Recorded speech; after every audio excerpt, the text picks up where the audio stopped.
Morning, everyone. Welcome to another Transformation Tuesdays. My name is Jerry Hawkins. I'm the Executive Director of Dallas Truth, Racial Healing and Transformation. Our mission is to create a radically inclusive city by addressing race and racism through narrative change, through relationship building, and through equitable policies and practices. I'm really excited about our conversation today for Transformation Tuesdays, because today we'll be talking about environmental justice and climate instability and what we can do. We've created Transformation Tuesdays as a platform to basically talk to the community about the ways race and racism are impacting every aspect of our daily lives and what we as a community can do to change it and transform it. Today's panel will focus on people who are doing that work on the ground, particularly in the area of environmental justice and climate instability. I'm excited to have Evelyn Mayo with us, Misti O'Quinn, Miss Marsha, my friend, Breanna, Cooke, Sydney Hall, and later we'll be talking to our friends from Joppa. So I want to just let them introduce themselves, tell all of us their organizations, and maybe something about the work that they do at those organizations. And we'll start with you, Evelyn. Awesome. Thank you so much for having us. So my name's Evelyn Mayo, and I'm the chair of the board for Downwinders at Risk. We are a 25-year-old grassroots environmental justice group that strictly does work in DFW. So we don't have a top-down mandate. We don't have funding from the state or federal level. We focus on what's happening in DFW, and that's how we got involved with Ms. Jackson, Southern Sector Rising, and the Shingle Mountain fight. So thank you for having me. Thank you for being here. We'll go to Misti next. Hello, I'm Misti. I too am with Downwinders at Risk. I am the community liaison for them. I am also the North Texas organizer for Sierra Club's Beyond Coal campaign. So I kind of wear two hats and split my being, but yeah, it's good to be here. Thank you, Misti. Go to Breanna. Hey everyone, I'm Breanna Cooke, and I'm a volunteer with Citizens Climate Lobby. I am the group co-leader for our Dallas chapter. I also manage our social media. And if you're not familiar with Citizens Climate Lobby, it is a national, well actually international organization. It's nonprofit, nonpartisan advocacy organization, and we focus on national policies to address climate change.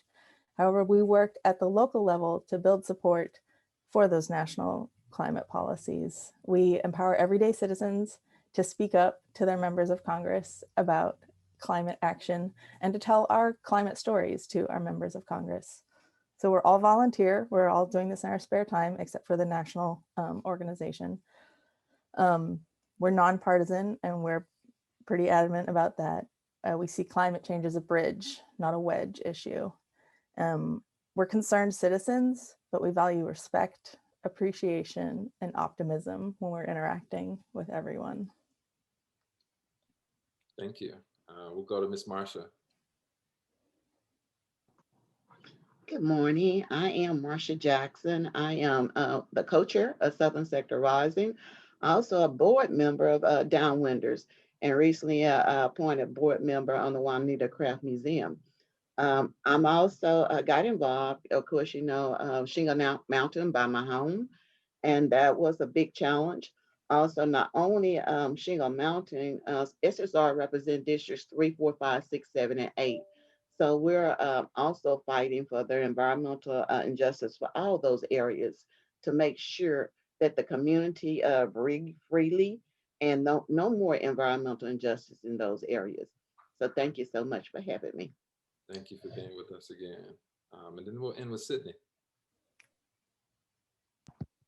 Hello. My name is Sydney Hall with Breanna Cooke. I work with CCL. Specifically, I work with the University of Texas at Dallas, the UTD chapter. I'm sort of like a link between the UTD chapter and the DFW chapter. They sort of coincide in a lot of ways. So if there are any projects that overlap, I sort of link those two. Additionally, I do UTD chapter communications, and I do some minor project management stuff with the DFW chapter. Thank you so much for having us, by the way. Thank you all for being here. So as many of these conversations start, it's really important for us to begin by laying some foundation for the conversation. I want to ask the panelists, and we'll start with Evelyn, but I want everyone to contribute if you can and are willing. You know, what are some of these historical events that shaped environmental racism in Dallas? And before I ask that question, I want to pose it with my experiences coming here from Chicago. I've been in Dallas for 10 years now. But one of the first places that I visited was the Trinity River Audubon Center. And visiting it as a person who didn't live here is a very interesting experience, because I just thought it was just a beautiful place and you know, a little nature preserve, you know what I mean? I actually I was an educator working for a nonprofit, the Wilkinson Center, and I took the first youth group that canoed on the Trinity River from the docks that are at the Audubon Center. And so these kids had never been on the Trinity River before and didn't even know you can get on it with boats. And it was my first time on the Trinity River too. But visiting that place, it was so like benign and innocent, as if nothing had ever happened there, right? Until I learned about the history of Deepwood and it being the largest illegal dump in Texas history, and former Mayor Ron Kirk saying it was one of the worst environmental disasters ever heaped on a community in the history of this country. So that is context, right? Which also talks about the fight that citizens did to sue the city and to you know, really create a reparations ordinance, which is what that private-public partnership that created the Audubon Center is in some senses. So can you all share some of those kind of context points that we need to understand what you all are fighting for? Yeah, you really hit the nail on the head, because the history of Dallas is the history of environmental racism. I mean, there were 3 lead smelters within the city limits not that long ago. And, you know, West Dallas was designated as the largest Superfund site in the country because of the lead smelter. So, I mean, you start there with the fact that there were 3 lead smelters within the city limits, all within Black and brown neighborhoods. Then, like you said, you have the Deepwood Dump, which was a 10-year underground dumpster fire that took, again, a community coming together, suing the city, and doing the cleanup. You know, everything was grassroots, the same with Shingle Mountain. And then you have the siting of the McComas landfill and how Paul Quinn College had to fight in 2011 to not have their community become an even bigger dumping ground. I mean, for this city's only HBCU to have to defend its right to not be best known to be in proximity to the city landfill, I mean, that's shocking. So, you know, today we've got 2 roof shingle producers within the city limits. Both are, you know, one is GAF in West Dallas and the other is Tamco outside of Joppa. So you have the same places that have historically been legacy racist zoning initiatives, same things happening today. And so with GAF being the largest, you know, producer of sulfur dioxide in the city, West Dallas continues to be ground zero for environmental racism in the city. So, you know, everything we just talked about was legal, right? The only illegal thing was Shingle Mountain, and that took 3 years to get rid of. So, you know, fighting to remove these legal giants is just a whole other ball game. That's right. Anyone want to add to that? Because we haven't even mentioned flooding, dumping, illegal dumping, so much. Go ahead. Well, the abridged version of that catches all of that is zoning. It's Right. zoning. Right. It was set up that way. And I didn't know you could canoe on the Trinity either. And I've been here all my life. Exactly. The Boone Foundation provided some docks on the Trinity River Audubon centers land. So yeah, you can, but that's a whole nother story, right? Jerry, I think it's amazing that what we've gone through here in the city of Dallas, we're still going through it, and seem like the city of Dallas is just not learning. They're just not getting it. Some of these things could be prevented if they had just followed what happened previously. Just like you said, Deep Woods. There was Deep Woods. Why the community had to fight so hard and take so long to be listened to it. Here to Shingle Mountain. We started calling in 2018. Why did you have to wait till you go national, before a cleanup start? And more than that, even wait till it's time for election to get out there to try to clean this up. You know, I my belief and think of the city of Dallas. Not only one person from the South asked me one time when we began fighting Shingle Mountain, Miss Jackson, is it you're upset because of the beauty of Shingle Mountain? That's going to stay with me for a long time. No, it's not the Wow. beauty. It's for the health of me, my family, and the community. Yeah. People see Shingle Mountain right behind me, but they did not realize how it affects even the homes at 3 and 4 blocks away from me, Hmm. because of the smell and the pollution. Also, these woods never should have gone that long. Look at all of these environmental injustice just in the District 8 in our whole area. There's Right. lane plating. They're still trying to figure out how they're going to clean. We've been meeting and meeting for lane plating, but they still haven't decided when are you going to still go in there and clean up. People live around that neighborhood, that you're still sitting there waiting, and we're still being poisoned because of these issues here. That's a main big focus about environmental. People would think me as they taught me environmental. No one taught me about environmental injustice. I Hmm. went through it. I lived through this. So you Yeah. can't teach anybody anything when you live through it. West Dallas, look at the lead smelter that they had to go through for years and years, and people have this lead in it. When is City of Dallas going to learn? And I thank you, Jerry, for the time that you have been here, that you have brought so much history to us in the City of Dallas, of things that I didn't even know. But I'm still learning, and what we're going to do, we're going to try to make this history uh, for the City of Dallas, for them to understand more of environmental injustice, because it's real and it has to stop. The zoning, the person that came down here and polluted Shingle Mountain was saying, well, they knew about the zoning. Who's going to really go buy a house and you're going to pull up the zoning in your area? You think that I would move here and I knew that I was going to be poisoned, Right. and feel these after effects? So they need to consider that. And I also say that the elected officials, when you go out and parade around and taking photo ops of these activities, think about how you affected the family's health. You did nothing about that either. So we're still fighting for these options. Even my little district, the zoning, like Misti said, the zoning is horrible. We have the zoning now that we're waiting to be rezoned for our whole neighborhood, but we're still down the line of 12, number 12.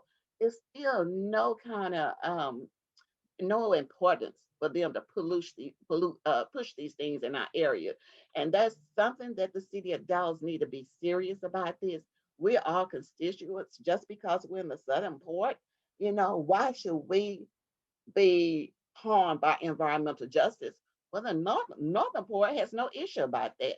Why bring all that to us? Are they really trying to tell us that our life doesn't matter? So, I can have a big comment, so I'm gonna leave it to somebody else. No, no, no, you bring up a really good point, which is the next question is, um, because obviously there's a history of environmental racism and even when it comes to climate justice, right? What is the history of folks fighting back, right? Because this is the other question. There's a song by T-Bone Walker called Trinity River Blues. And this song talks about the flooding that happened in Black communities because Black folks were relegated to living near the river before it had levees, before it had flood protection. And so I view that as kind of a protest song, right? And thinking about folks who like stood up, especially around the things of environmental justice, because we know that even if this is a huge Southern sector issue, it happens in a lot of different ways all over the city because the city is not caring about people, right? In the community I lived in, Bachman Lake, we had a gas explosion, and it killed a little girl. And what I remember is that these pipes, these natural gas pipes, were supposed to be fixed. First of all, regulated by the city, but they didn't regulate it. Natural gas, they raised the prices, and they still didn't change the infrastructure. And it ended up, not only houses exploding, but catching on fire. And it was a terrible disaster in which folks had their gas turned off in the middle of winter. And there was a long line of people just trying to get housing, right? Folks don't remember this because most of those folks were like immigrant folks. But I remember it very viscerally, bringing them food. This is in the middle of winter. This is a few years ago, right? So things like this is happening around the city all the time. What are some of those instances of people kind of fighting back? Obviously, Shingle Mountain is one of those examples, but share if you all have any of those examples of people fighting back, and what is the history of that? Well, I mean, I think every time it's been the neighbors, it's been whoever's on the ground seeing and living the moment. Like Marsha said, she didn't go to school for environmental justice. She got schooled by environmental justice coming to her. And so, with West Dallas, you have Luis Sepulveda. He's still fighting against, he was the leader of the West Dallas coalition that fought for the site to become a Superfund site, which then brought all of the federal money for the cleanup to actually happen. But again, that was a neighborhood-based coalition that got the attention of the federal government to devote so much money to a cleanup that the city was hesitant to even acknowledge was a problem. So, history, you have to write it, and you have to find ways to collectively remember it, because otherwise it'll be written by those who want it to paint them more favorably. And so that's part of what we're hoping to do with Shingle Mountain is, don't forget it, commemorate it. This was a victory. This was something so wrong that we want to make into a right, and develop the site into a park and a gathering place to actually learn and teach about what community organizing looks like and the true history of environmental racism in Dallas. Because like you said, you go to the Trinity Audubon Center, you wouldn't know. And that's the problem. You should be able to drive anywhere in this city and be like, that's where the lead smelter was. And that was thanks to those people and not the city that it's not there anymore. That's something we should cherish. For sure. I want to bring Breanna and Sydney in this conversation too, because I think folks need to know like some of the pressing issues that are happening, not just in our city, but obviously in our region, in our state recently, right? 3 weeks ago, we had one of the worst climate disasters, and not only in the state, but in this country. So can you share, I want you all to start sharing, and Breanna and Sydney jump in here. What are some of those most pressing environmental and climate issues that we face today on a local level? Yeah, so like you said, that winter storm brought extreme weather stories right to the forefront. And Dallas is unfortunately right in the crosshairs of a lot of different kinds of extreme weather. Climate change, as Dr. Catherine Hayhoe says, it's loading the dice against us and making weather events even more extreme. So for us, that means we're getting higher temperatures, longer heat waves, hotter heat waves, more extreme rainfall, because warmer water, like warmer ocean temps, they load up hurricanes with a lot more rain. And like Hurricane Harvey, that just dumped rain on Houston and brought it inland on Texas. When rainfall is heavier, that means we get more flooding and more flash flooding because our systems are not set up to absorb that much rainfall all at once. Then when we have drought, we have a more extreme level of drought. So for us, it's going to mean more hot days, longer stretches of hot days. Like the 2010s were one of the hottest decades in DFW in the last 5 decades. Like climate change is foreseeable for us, and we're already seeing the impacts. And then those are then trickling down to these exact neighborhoods and all around Dallas and North Texas that we've been talking about. Jerry had mentioned driving around South Dallas your first few years here. I'm a Texas transplant too. I've lived here about 10 years.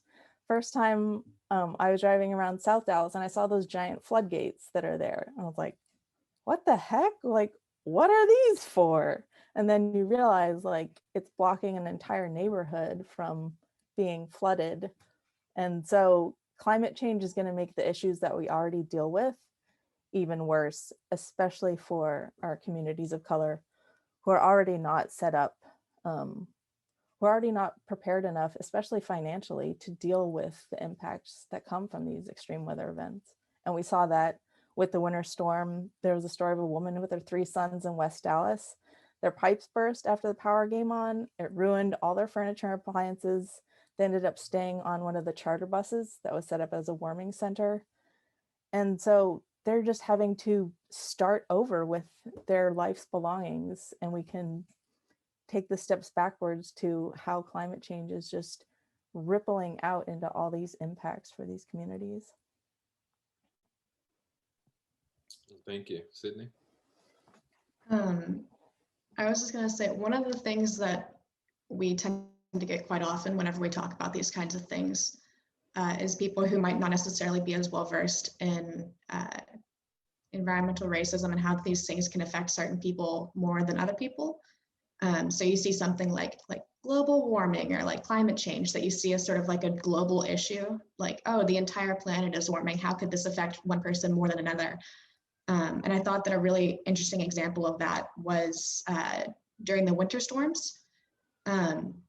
So number one, not only are you going to have like more stable infrastructure, more stable like housing within your roofs and stuff like that. So that way people in higher income neighborhoods might not necessarily have as much impact from those storms. But number two is, how are you able to handle disaster whenever that happens? So for instance, I have a professor who literally, he just, whenever it started to get cold, he just transplanted and went to a hotel and stayed in a hotel for 2 weeks. That's simply not an option for a lot of people. And people whose where their roofs caved in because of the weight of the water from pipes bursting and stuff like that. You can't necessarily fix these things automatically. So you then have to live with that. You might be exposed to asbestos or like freezing water, things like that. And it's a matter of not having these savings because you're living paycheck to paycheck. So you can't fix those things. You can't just go out and go to a hotel for however long. You can't just fix your roof automatically because you know a guy. So I just thought that the winter storm was a really interesting example of showing how having like ancestral wealth and having like more savings built up can kind of provide a buffer for some people to make it less miserable and, as we've seen, less fatal for some people, particularly wealthier and whiter people than others. And I just thought that was a really interesting salient example of that.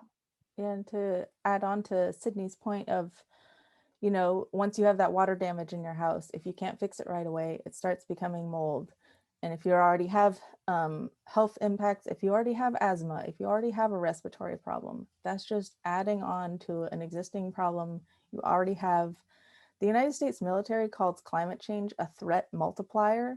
Basically, it's making everything that is already happening worse. Like I said before, it's just loading the dice against people that makes the problem even more of a problem. And we already know that asthma is one of a leading cause of absenteeism in the Dallas schools.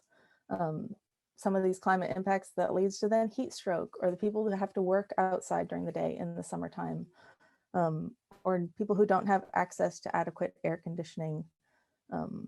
Warmer temperatures mean more disease vectors for us, you know, ticks and mosquitoes moving into areas where they didn't used to be and bringing the diseases that they carry. It's just that whole ripple effect that come from having too many greenhouse gases built up in our atmosphere, and too many emissions have led to this changing climate that we're experiencing now. No, thank you. You know, Evelyn, Miss Marsha, Misti, I want you all to join this as well, because I want to know, what are some of the most pressing environmental challenges that we face on a local level? I think, like, I lived in Bachman Lake, and early in the my stay there, there were earthquakes all the time, right? And we're wondering like where are these earthquakes coming from, and nobody wanted to tell us about fracking, right?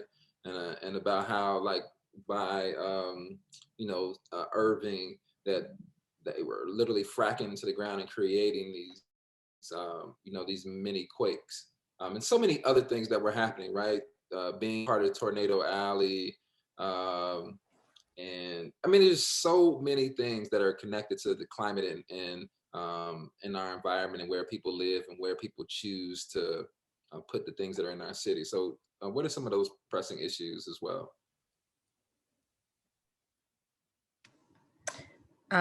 Like you said, fracking is a thing. Issues with transportation, local industry. I think at everything that you look at that's connected with our way of life, it's a if this then that. So for everything good, there is something bad. Local industry, zoning, transportation, fracking, all of these things, I think are the biggest issues we have here. Those are great. Add some more, please. Yeah, thank you. Yeah, no, just zoning connects the pandemic, the infrastructure issues, the siting of industry, everything we've talked about to date has ties to land use. And that is something that is decided at the city level. You don't have to go higher than the city to address zoning and land use in your community. So if you have industry in a neighborhood, you're not going to have schools and hospitals and medical facilities or grocery stores. So that's one compounding effect. If you have industry in your neighborhood, you're then going to have more pollution. So you're going to have more, airborne illnesses, things connected to health and being near a toxic site. And now we've seen that that's a compounding impact for COVID.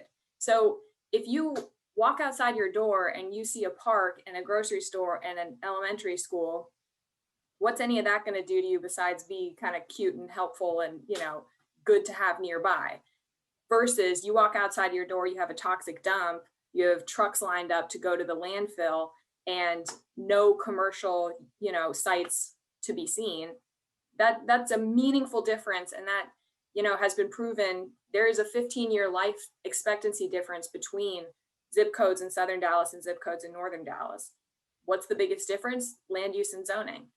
So to me, and I think that's most of the work that Downwinders and Southern Sector Rising are focusing on right now, with actually undoing this racist zoning tract by tract so that communities can have a chance to stop the additional pollution and actually proactively move forward to a better, healthier community. That also makes me think that we need some definitions on some things. One of the things you talked about is a Superfund site, right? These toxic sites that are linked to high cancer rates, higher asthma rates, places where people can't even live anymore. They have to seal them off like it's like a federal government alien site, right? So give us some more definition about what a Superfund site or a toxic waste site is. Evelyn or Miss Marsha or Breanna, whoever wants to speak to that, please. The main one right now is lane plating. We still have that. That's right on Bonneview.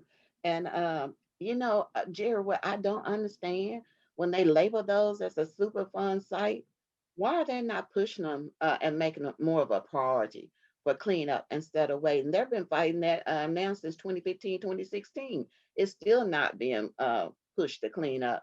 They started saying testing and testing. You started testing. You know how serious it is. You know how those chemicals there are causing cancer. So to me, that should be the first priority. And I'm also going to kind of piggyback a little bit on Breanna. Also, because the flooding issues, I know about the flooding. My house flooded in 2004, and around me, it looked like we were in the middle of a lake, and people don't understand that kind of stuff.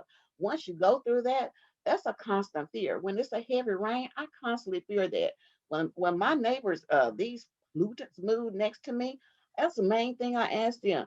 Please don't stack up that creek because we flood. They still stacked it up. We flooded. you wouldn't realize my whole house around this house, it came up to here, and I had to get my family out at 2 or 3 o'clock. I lost two prize winning horses because of this, you know, but not one person from the city came around, and my same city council that we have in that office right today was there, and not one time did he come around then. So those are issues that we have right now when our own people are not doing anything, but these are big issues. And I also want to also tell you, Breanna and Sydney, thank you so much for saying working with the community and we respect each other, because those are main focus that I piggyback and focus on, working with allies, to get our voice out there. Everybody on this panel, Jerry, you have been so focused that we work together and get our issues out there. It's not a time for negativity. It's a time for positive work together and get one focus worked on and done. And I really appreciate that, Breanna, for saying that. And that's most respectful for you guys to do that. But the city of Dallas, I don't know what it's going to take. A different council that focus on climate change, on the environmental, because way we went out and we focused every last one of them out there on that council for more of environmental, but we didn't get that push. We didn't get that support on that. So when people begin to speak out and focus on what we're actually doing, they tend to turn their backs on it. But you know what? That doesn't stop me, because that make me focus more and doing my work. I was nominated for a board position on the city council, so they didn't pick me, but that's fine for me, because that made me gave me more leeway for my voice to be heard. And it also, and I'm going to keep saying it, I guess, that focused me also to study on my doctorate of public administration, because one day that they will see my face on there to run against them, because my main focus is the environmental.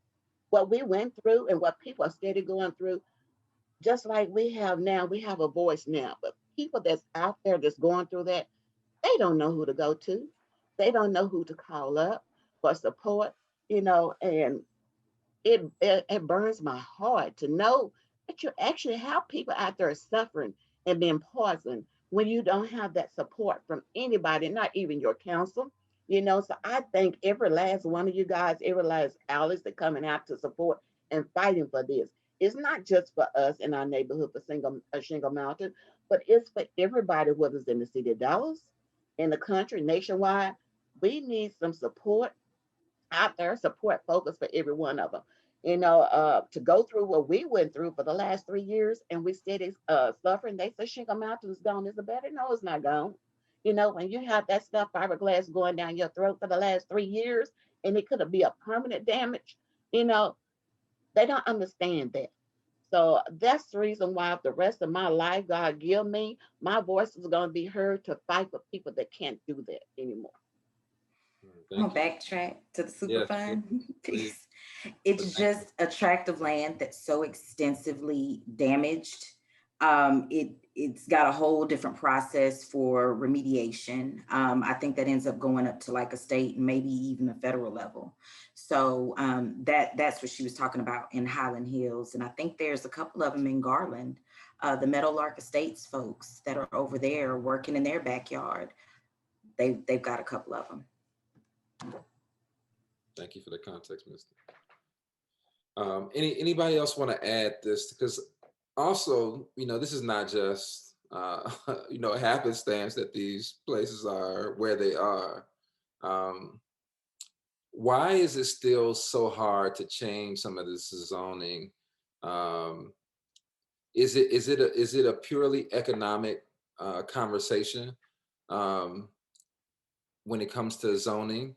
Or is it about the people who live in a very particular neighborhood, and that, folks think that these people are not valuable enough, or they don't have enough power or enough voice to say, we don't want this in our community anymore? I think those things overlap. Yeah. When you look at Plano or Highland Park, those people have the resources to say not no, but hell no. When you go down south, you don't know any different. This batch plant or this lead smelter or this whatever has always been here. So one, you don't know it's wrong until you know it's wrong. And a lot of people, that's just what it is. That's just how it is. So the thought that I'm being crapped on is not the first thing that comes into your head when you get up. So one of the things that I always say to people about organizing is people don't know that there's a problem until you tell them that there's a problem. And people don't move on things until they understand how it tangibly affects their lives. And so, yeah, those two things intertwine. It could be a white poor community and you are going to get the same crap. Why? Because you're poor and you can't do nothing. That's the assertion or the thought. Sure. Evelyn, Sydney? Yeah, also I think, you know, people will see an industry and be like, well, that's some private corporation, multinational, you know, my local government has nothing to do with them. But the truth is, they do. They primed that land. That was a city decision at some point in time that said, yep, these people, they can go next to this nasty thing. That's cool with us. And so, of course, the city's not going to publicize, hey, that was our bad, and, you know, here's all the tools to undo this. And that's the entire point of the Neighborhood Self-Defense Project, which is a joint effort by Downwinders, Southern Sector Rising, and the Inclusive Communities Project, who've really been at the, you know, forefront of zoning education, actually bringing and breaking down what zoning is, what land use is, and what are the intervention points for communities to fight back. And, you know, there's a few different ways that zoning happens. One is city initiated. So that's when the city will say, okay, Deep Ellum, Bishop Arts, you're somewhere that's experiencing a lot of growth. There's economic opportunity. We want to steward that growth, you know, for various reasons. So they'll go ahead and devote city resources to planning and zoning that neighborhood for those uses. On the flip side, you have neighborhoods like Floral Farms, where Miss Jackson lives, and there's no plan. There is a loose outline that the city created back in 2006 that's like, yeah, we can have some industry here because the dump is there, but Paul Quinn College is kind of there, but yeah, you know, it's all fuzzy. Let's just piecemeal this. And let's just take these case by case, which then puts the neighborhood on defense. They have to constantly be saying, no, we don't want a concrete crusher. No, we don't want this thing. Or if they miss the deadline or aren't within that 200-foot radius, they may never know until next thing you know, they got a shingle mountain in their backyard. So the entire point is to continue to, instead of waiting for the city to come out, devote resources to appropriately plan your neighborhood, because we know that's never going to happen in communities like Floral Farms, the neighborhood is actually going through the motions of developing their own land use plans and taking them to City Hall for adoption. And that is a process that was previously made available to residents in Dallas. 2 neighborhood-led plans have been adopted, both in North Dallas. And mysteriously, since we started working on the Floral Farms plan, that process has dissolved. So you can't make this stuff up. There was a process, it worked great. 2 plans are adopted in a white part of town. That process no longer exists because this is the first bilingual neighborhood-led plan from Southern Dallas. So we're continuing to push for that process, but I just wanted to make that clear. The power is in the city and the community's hands, and the city's doing everything they can to take that out of our hands. Thank you for that. Sydney? I really thought that it was really interesting what you were saying, Jerry, about sort of the value that we place on certain people and on certain areas of the neighborhoods. Because you can look back even as far as 1937 or even earlier, where you can look at the redlining zones for these neighborhoods. You can literally see the maps of where they decided this neighborhood has a higher Black population and is therefore res zoned and devalued, versus like the green zones that were a higher white population, where they were allowed to prosper.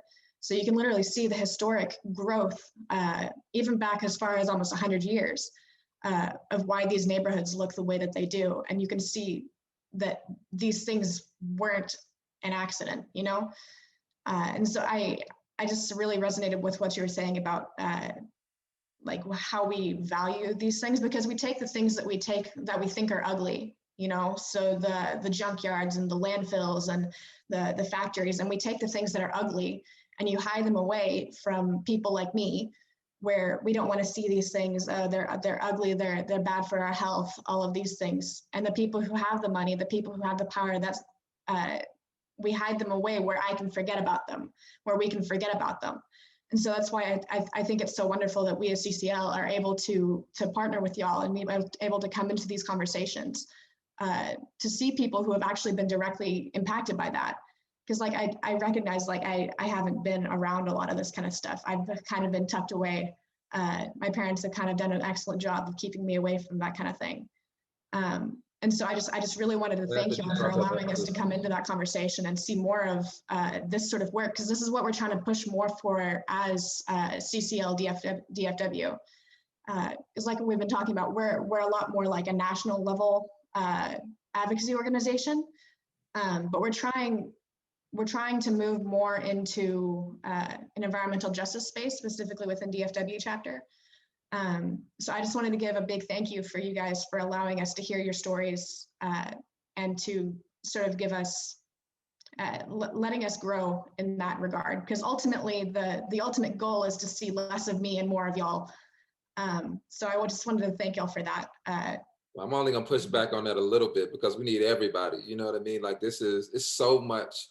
You know, I know that you all are saying you all are doing national work, but it's so much on a local level that we need, and we need everybody as part of this.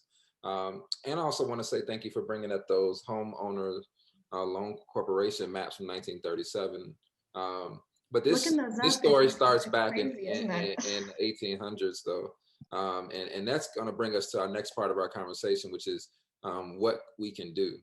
You know, 1841 obviously is very pivotal moment for North Texas, because this is when General Tarrant and John Bryan and John Denton, these folks led a massacre on, again, the Trinity River as being central to this story, right? Led a militia raid on the Trinity River near present day Arlington, and got rid of the men of this Cattle Nation group and pushed the rest of those folks to Oklahoma. And so after 1841 in North Texas, we don't see many people native to this land. And what we see is white settlers coming in with their enslaved people, right? And so we see this Dallas with these first two public policies of removal of native people, and also, you know, this bringing in stolen labor to develop this land, right? There's a book called Texas Indian Troubles from 1905, and it says, this book is to make clear the history of these roving bands of Indians who did nothing to develop this land, right? So the development of this land, this industry, has always been there, even, you know, from the beginning of this place as a city. And knowing that Dallas is also on a floodplain, which I think a lot of people still don't understand what that means. Like, it's, you know, Trinity River is literally like the Nile River. It's supposed to flood and recede very naturally. And knowing that is true, knowing that we are also in the middle of kind of Tornado Alley and that the exacerbation of that, what are some of the things that we need to start to do to, you know, protect not only our most vulnerable communities, but obviously the city, who is, you know, this is what I know to be true, is that when racism exists in a city, it is not only people of color who are affected. They are affected the most severely, but everybody is affected by it, right? It's more expensive to live in a racist city. It's, you know, you're gonna have to deal with some of the, you know, what I heard in some of these stories was that the Deepwood Dump was on fire. You can see that fire from miles away, right? So everybody's affected. Air quality is affected, right? So what are some of the things that you all are working on currently, and some of the things that we need to work on very urgently? I hate to say it again, zoning. Yeah, so tell us about what we need to learn about zoning and what we need to do to work on it. I think that, of course, I'm speaking to the most affected people because, of course, if we're appealing to our decision makers, we need more people that are in these areas to be educated and activated, educated on what the problem is, educated on what the process is, because that's another thing. A lot of people don't engage in politics and city hall. They don't realize the power that they hold because they don't understand the process. And if I'm being very transparent, before I came into organizing and doing this work, I was severely apolitical because I was like, it's all crap. I don't want to deal with it, not dealing with it. And so now that I'm in this world and I'm starting to see how everything works, and you have to engage in the system and processes in order for the system to create processes and decisions that are going to positively benefit your life. Otherwise, you end up with whatever you get, and we already know what that's going to look like. It looks like Shingle Mountain in Marsha's backyard. And I was so pissed off because the symphony truck came down to sing for her to kind of celebrate her birthday and the ending of Shingle Mountain. There's this beautiful music playing. She's crying, I'm crying, and McComas is in the background flaring. Literally, you're seeing the flares go off. And to me, that was just like, this is so beautiful, but we still got so much to do. It's deep and it's a lot. It's long-term work. It really is. And so getting people a part of these processes so they're invested in that work, then this can become a movement that goes on long-term and we see meaningful change. Kira, I think that the city also need to try to, like Missy said, they need to change the zoning. Just because the IM and RR neighbors, you still have residential here. Just because the building next to me was in the RRIM and me and my neighbors were agricultural, that doesn't mean just because it's zoned like that, that they should offer and let these companies come right next door to residential. We've been here longer than these new companies coming in that I think they need to do more education on themselves also. When they go in and ask for these zones, they just give them. They don't even go in and investigate or look at anything. You know, um, just like my whole edition here, this was owned by Schultz. The Schultz Street here was owned by all these houses over here. So the zoning wasn't that bad. This house was built like in 1930, 1945. So they clearly changed the zoning then. It's also the issue as I see the code people. They need to do better. The city need to do better. Here's Shingle Mountain, over 150,000 tons of shingles right behind me. But my neighbor, the the company, the polluters never was fine. But my neighbors built tore down their garage and built a shell, but they was fined and harassed for over $1,000. You know, you go down to other neighbors that they have property grown up. They're getting fined, but then you have a business that pollute the area. Nothing is done. They're able to walk away. So that's clearly telling me something is going on here that you really need to go back and kind of change. But like I said, the main thing is we're family. We're here. People ask me all the time, won't you move? Why should I move when I've been here 26 years and the company come here only a year? To me, that's a slap in the face for people to even tell me that. None of this was here. I can understand if that mountain of shingle was already here, when I moved, I can understand that. So why am I raising so much sand, when I moved here and polluted? But I have a voice to say that our families matter. This zoning need to be changed. And why are they so easy to walk away and not even think about rezoning the areas where you have community there? I don't know. I'm just baffled with the city of Dallas. I'm baffled with anybody that let zoning issues that exist and they're not trying to change them. Yeah, for sure. Evelyn? Yeah, just to add, I mean, Shingle Mountain was a poster child for failure at every level, city, state, federal.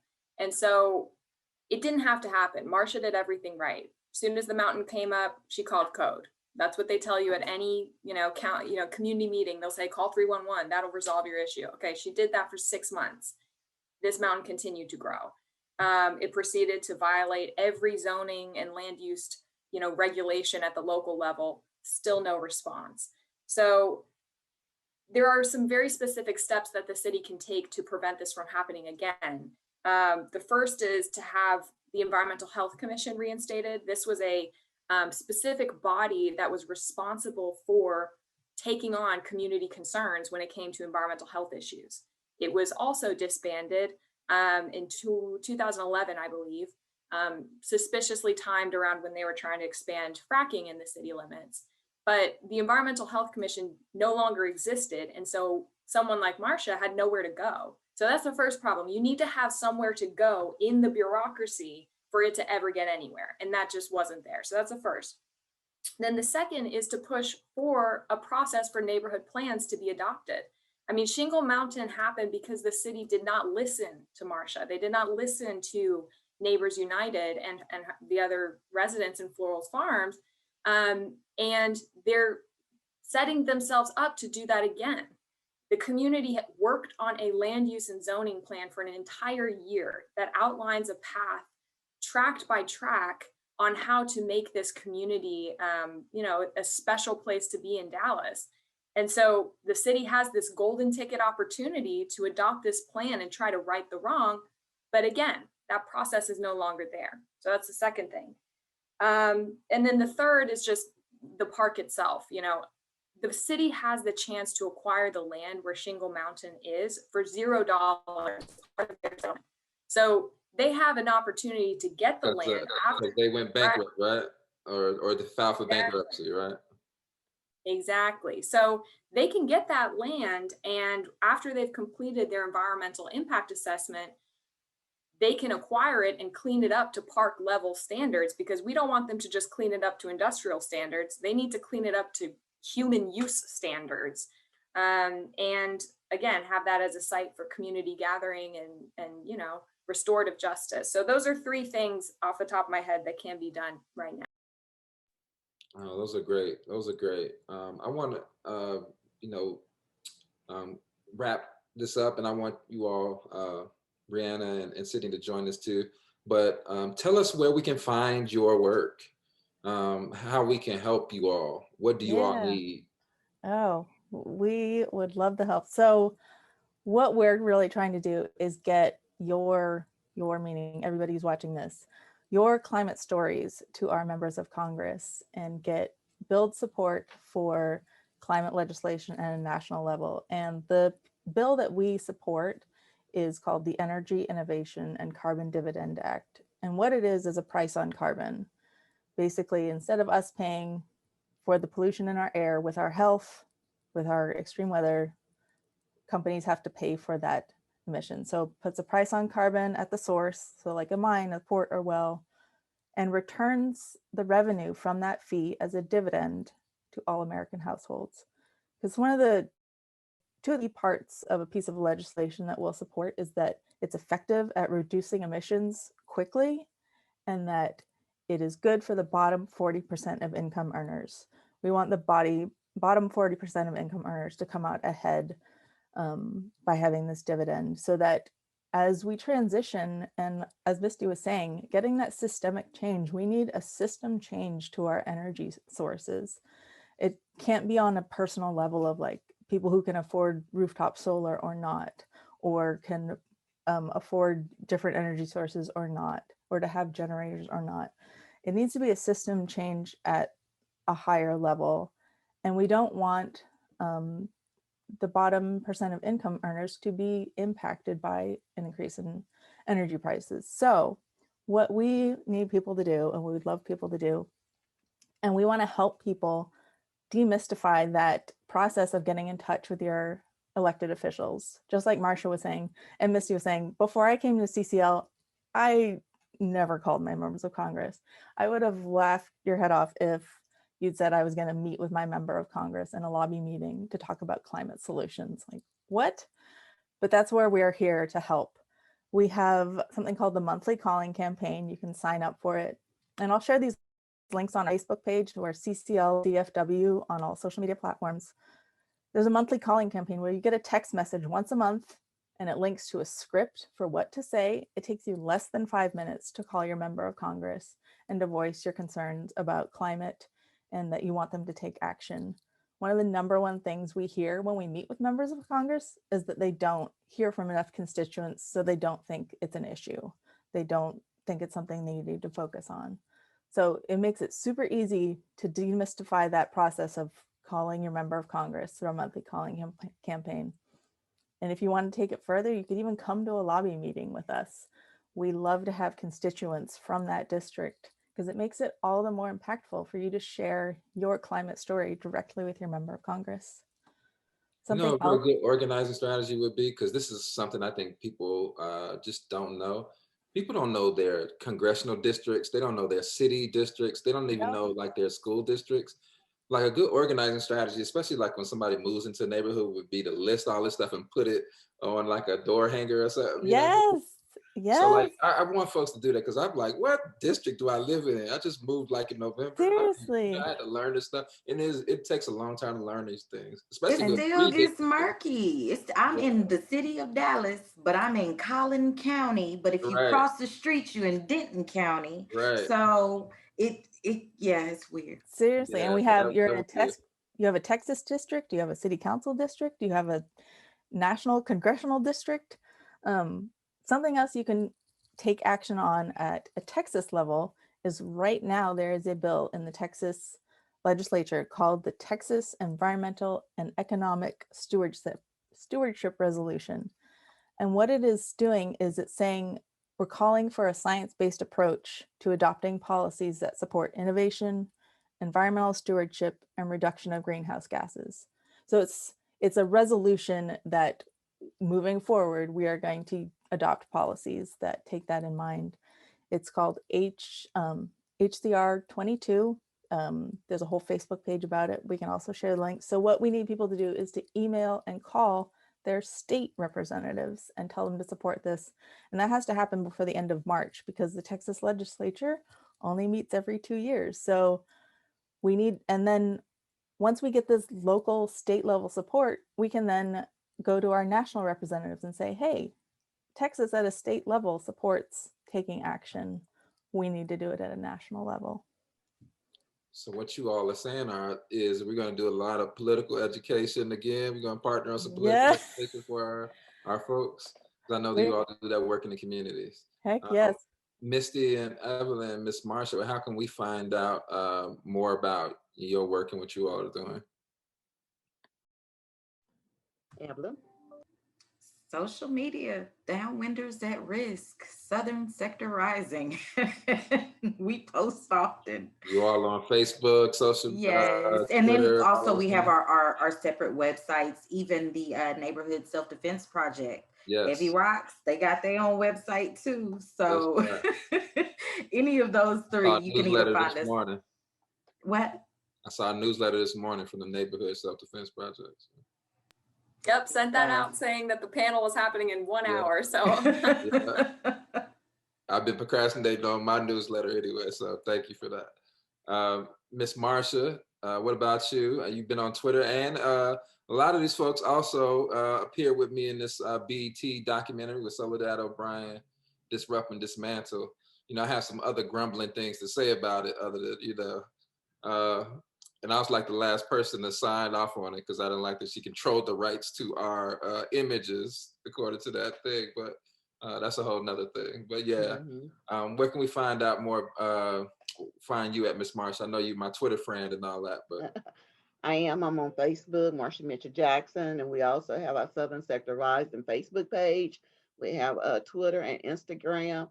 Also, Justina does a great job on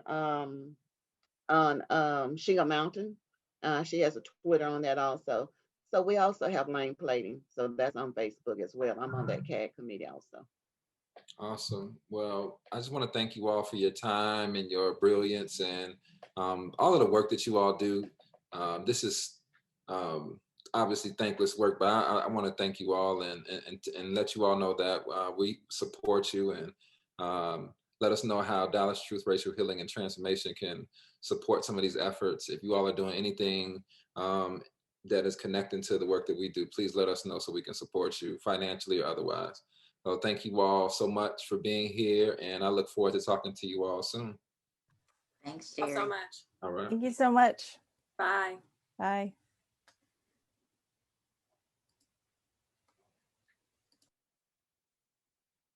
Awesome. Look forward to continuing this conversation now with our friend from Joppa. And we want to spotlight Joppa too. It's a very important part of our community. I wanted to say good morning to my homegirl, Temeckia. How are you? Good morning. You know, Joppa is a place that, you know, is really important to the history of Dallas. It's one of the most intact freedmen's towns in the United States. But Joppa as a community itself has suffered so much from this environmental justice conversation. Mark Lamster from the Dallas Morning News did a full, look into some of the community members and what they've been doing. I'm also just really interested in Joppa from a personal perspective. I know that the street Carbondale, where that train is linked to my school. I went to Southern Illinois University in Carbondale, and that ain't no just, it's not just a name that's be floating out here. So I know it has to do something with the railroad and them bringing in coal and all that stuff, but that's a whole nother story. I want to welcome Temeckia. Temeckia, let us know who you are, introduce yourself and what you've been doing. Thank you for the invitation to the platform. My name is Temeckia Derrough. I was born and raised in Dallas. I went to school in Dallas and Duncanville. I have 2 children. I'm married. I live in Joppa. I moved to the Joppa community in 2006. Before that, I was on Section A. Me and my husband, we was on Section A. And what I'm big on is the structure of my family. I wanted to set a great platform for my children. So even though we were on Section A, my mindset was becoming self-sufficient from those resources. And everybody need resources. I haven't got to where I'm at now without the resources. So in 2006, 2005, me and my husband ran into this program, Habitat for Humanity. We wanted to buy a house. We was young. I was in my 20s, but I wanted to start setting an example for my children. So we went through the process with Habitat to purchase a home. We went through education classes about home ownership, how to maintain our houses, tax information, education, and all those sorts of resources to prosper in life. So we moved to Joppa. They gave us 3 lots to go look at. Joppa, East Dallas over there off of Spring, like Mills Place. And it was and the other lot was over there off of Sunnyvale and Exeter. So my husband, he's from Waxahachie. It's like country, like. Yeah. So when he rode through Joppa, he said, "Oh, this is where we coming," because it was his culture, it was his culture. He come from like the country style living, and Joppa gives you that. Mm-hmm. You see livestock all the time down here, pigs, chickens, horses, goats. Yeah. It's like a little farm town if you look, really just sit back, look at the environment. That's a good way to describe it. Yeah, it's a little farm town. So we moved here. When we moved here, it wasn't no rocks up there on SM Wright. It wasn't no rocks. It was cars. I knew the train was here. I knew the Temeckia roofing was here. Right. As a young woman, I was in my 20s. I wasn't aware of how Temeckia and the train was affecting me. My biggest mission was becoming a homeowner.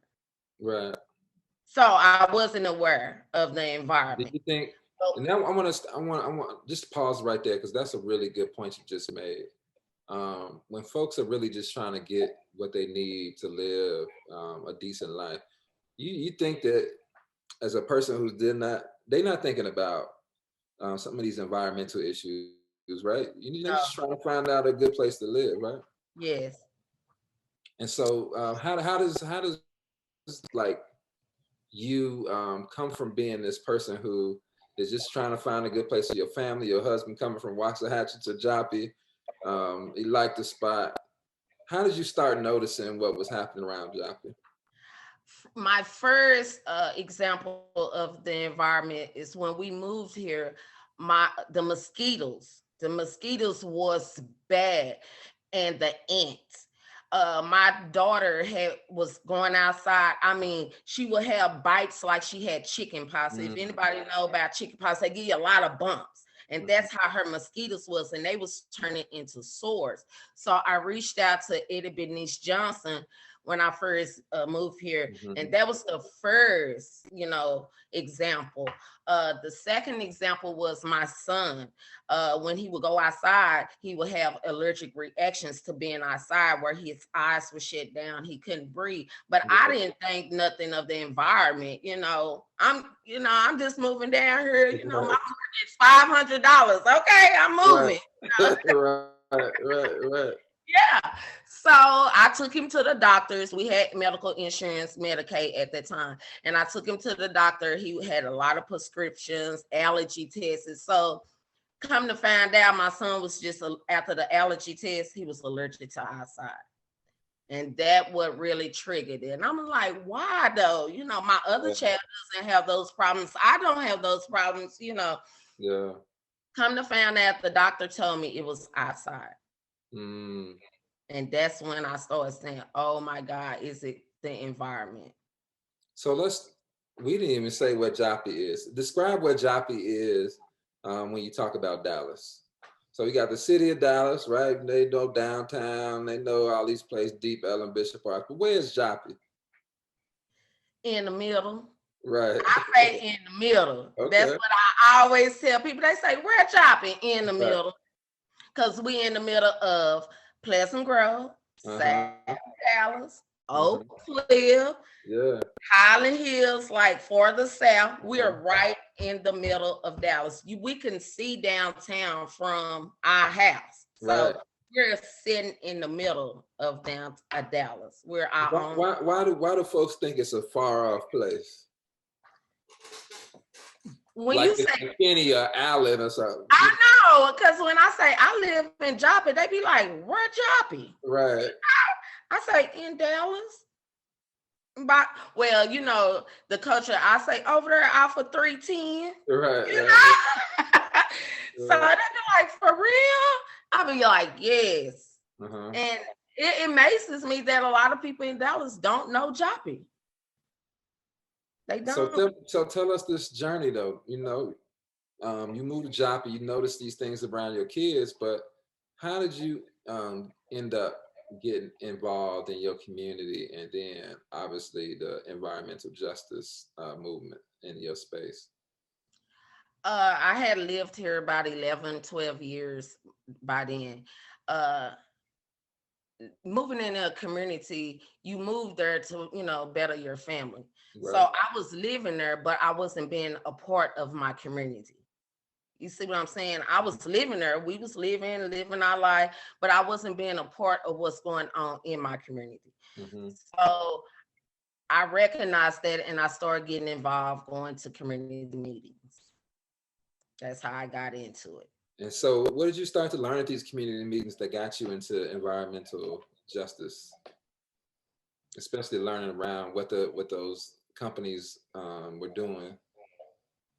That they wasn't being transparent with the Joppa community. They was coming, flashing, we'll give you this money, we'll donate this, y'all okay.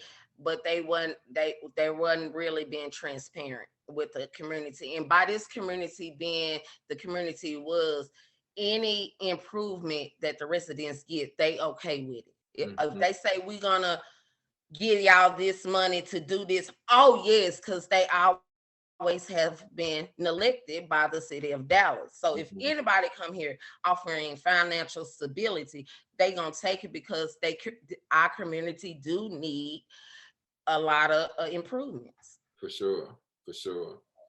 And so, when I met you, you had just become like the president of the Joppa Freedmanstown Residential Association. How did that happen? I formed Joppa Freedmanstown Association inside my house because I wanted to bring everybody's voice to the table. I'm not just the only voice in this community. I want everybody's voice to be heard. Even if I don't agree with your voice, I want it to be heard. That is your right. So I founded JFTA because of that. And so I know that as soon as that happened, you all got into a big fight and had a big win. Can you describe that fight and that win? So as I was watching the other panelists talk, I didn't have no experience in organizing. I was good in being a mother, a wife, and doing those skills, but I didn't have an experience in organizing. But I'm a faithful person, so anything God puts in my life, I know I need to tackle it. So I organized our residents. I feel like the residents were the winners that day at City Hall when we conquered over a multi-billion-dollar company. Tell us about that conquering. What was the fight? The fight was to stop a SUP. It's a special permit zoning. It had included a PD, a public development part of the zoning. And a lot of people don't know a PD, a public development, gives those companies the authority to do whatever they want in your community without coming to you. A SUP is, that criteria is to come to the communities and tell them what they are doing. So all that whole zoning case was to change a lot of interaction with the community and to include more concrete batching in our community. So it's all about zoning it. Yeah. Tell us how you felt about, like, this win. Like, that's for somebody who was just worried about their family, and now doing community organizing. How did that feel, and how did it make the community feel? It made them feel good. When I was block walking one time, because I had got a petition, city official didn't really want to participate in the thing. So I had partnered with some of the Habitat people that was helping me organize, and I drew up a petition, and 5 of the residents of the JFT, we walked the community and got signatures. And one of the residents said, "I'm gonna sign it, but it ain't gonna do nothing, right?" So after we won, guess who I went to visit? Right.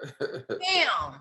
Right. He stayed on this street called Zealand. And I told him that day, I say, see, we need to change that mind thinking of our people. They gonna do whatever they want. In our culture of Black, that's what Black people think. The white general system is gonna do whatever they want. Well, they've been doing a whole bunch to us, so they don't come from nowhere, So, and I understand where he was coming from. And then when I went back, I say, I told you. Yeah. I told you. What did he say? He say, you was right. I say, it's our right. My thing is your right to speak up. Yeah. If people don't like it, speak up. Be consistent with it. And he was like, okay. Yeah. That's what. So moving forward, even with the fight, I was just glad to get the exposure to the community. Because what I noticed was they wasn't being told exactly everything that was going on down here. No, so I agree with that. Exposure is educating the Joppa community. Yeah, but what we know is the fight is not over. What are some of the things that Joppa is now facing as a community? And just give us a full list and what's going on right now. What y'all need and what's going on? Right now, we still are oppressed with industrial racism. Mm-hmm. The issue with Joppa is industrial racism Mm-hmm. because we live around industrial. It's zoned industrial, and Mm-hmm. it's racism to our community because they're not considering our health and our quality of life. Yeah. So moving forward, I am still being active in the community to speak loudly. Just in 2019 September, I went to Austin to fight an air quality permit. Mm-hmm. So moving forward, my thing is every time those industrial companies come up, air permits and permits come up, I will fight against them. And long as I continue that fight, one of these politicians in Dallas would get it. Let's change the zoning around the Joppa community, especially when they're still building homes down here. Mm-hmm. Mm-hmm. Yeah. So what do you think that the city needs to do to do it? Obviously zoning. Stop politicking in politics. Mm-hmm. They Say need to more about that. What does that mean? They need to stop politicking in politics. What they mean, they need to use their platform for the people and not for politics gain. Yeah. And that's why a lot of our Black and brown communities, see, in North, them people, they politic. Mm-hmm. They play ball with the politicians. In South, you don't see our culture playing ball with the politics. So we've been trying for a long time now. Yeah, but we're starting. Of it. In this local election, I'm amazed how many young people are running. Mm-hmm. Young people. Yeah. Early 30s running, 20s. District 8 got a 20-year-old running. So we're moving the needle, but the city and the government need to stop politicking up amongst themselves and start really caring about the constituents of Dallas. Because right now, when it comes to environment, it's all a political game. No, for sure. You were also featured in that, Soledad O'Brien documentary, Dismantle the Disrupt. How was that experience for you and showing your family on that documentary? Well, my son, he's such a joker, Yeah. Like, Mama, where my check? I was like, what? Right. But that ain't coming. You know it with him being 26. Right. But back to exposure. The exposure of what's going on, the industrial racism, environmental racism in Joppa is national. Mm-hmm. It wasn't about me. It was about the exposure, especially with you and the history of how they, zoned the communities. And Joppa sits on the Trinity level. That's right. We are on the levee. I can walk to the bank of the Trinity in 2 minutes from my yard. So that it was all about exposure, and I was excited to have that time to talk about it. No, it was exciting. Sure. It was exciting. Where can people find out more about the residential association and more about Joppa? Okay, I have a Joppa Facebook page. It's called JFTA Dallas. Right now, I'm a CAG member on the Lane Plating Superfund site. So I am working with that. I work with the Sierra Club and trying to go to communities and find the issues. I'm a piggyback on Shinga Mountain a little bit. When I watched her comment a while ago, and she said the people don't know where to go to get resources for the environment issues. Yeah. So with that being said, when I met Marsha Jackson at that lane plating meeting at the Highland Hills Library, I was speaking with her. I listened to her. And that what 2 weeks later made me call her to bring her in to get help. So that is my mission. You can find me at Twitter at JFTA on Twitter and Facebook. My email is jftdallas@gmail.com. I'm still working in our community right now. I'm trying to get the city to get on to partner with me on some environment issues. Okay. So I work real close with the environmental sustainability quality department. Okay, so good. I really work close with them. Awesome. Well, Temeckia, thank you as always for your time. We really appreciate you, and let us know how Dallas TRHT can support you more. It's always good seeing you. And I will talk to you again another time. I want to thank everybody else for joining us too. This has been another Transformation Tuesdays. Be on the lookout for some more of these conversations with community members who are doing this work on the ground as we, fight for a radically inclusive city through race and racism. So thank you all for being with us, and we will talk to you all again another Tuesday. Thank you so much, Temeckia.